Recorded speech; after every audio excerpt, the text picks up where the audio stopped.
De l'indépendance à nos jours, le secteur hôtelier guinéen a connu plusieurs mutations avec des avancées considérables. Les premiers réceptifs tels que les buffets de la gare de Kindia, Mamo et Kankan sont construits pour servir de résidence, de villégiature et d'acclimatation. C'est ainsi que, vers les années 50, sont construits les deux hôtels de France, à Conakry et à Kindia.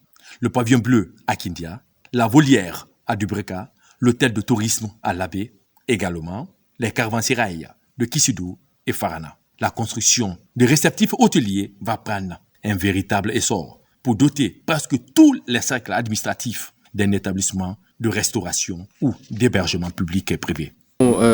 Ça c'est sûr que le secteur hôtelier en Guinée ça avance d'une très bonne façon. Si on revient peut-être 5 ans, 6 ans en arrière ou peut-être 10 ans en arrière, on était à 2-3 hôtels en Guinée. En ce moment-là, on est à une douzaine d'hôtels et c'est de bons standards, de bons hôtels. C'est pas des hôtels de 2 et 3 étoiles, c'est des hôtels qui sont des standards et qui sont prêts à recevoir des clients de tout le monde. Ce n'est qu'après l'indépendance que sont construits en 1963 les établissements tels que le motel de Gbessia, l'hôtel de Kamayen, l'hôtel Forêt Sacrée de Zérékoré, le Palme Hôtel de Massanta, l'hôtel Niami de Sigiri, pour faire face aux besoins d'une clientèle de congrès de plus en plus important.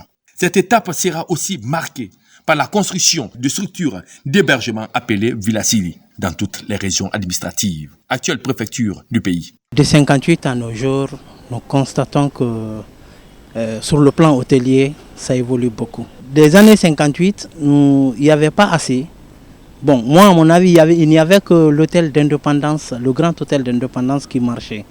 Bon, au jour d'aujourd'hui, il y a eu l'évolution, nous constatons assez d'hôtels. L'arrivée des étrangers ne pose pas de problème.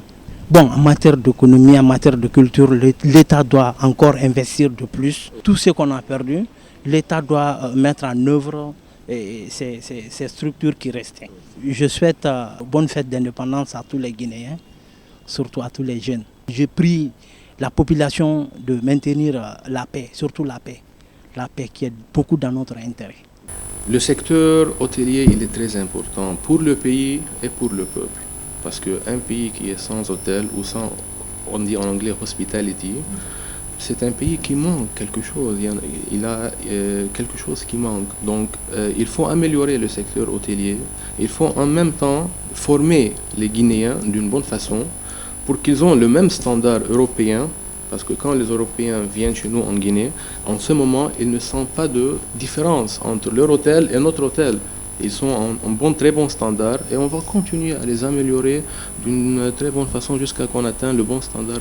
Je souhaite joyeuse indépendance à tous les Guinéens qui sont en Guinée et dans tout le monde.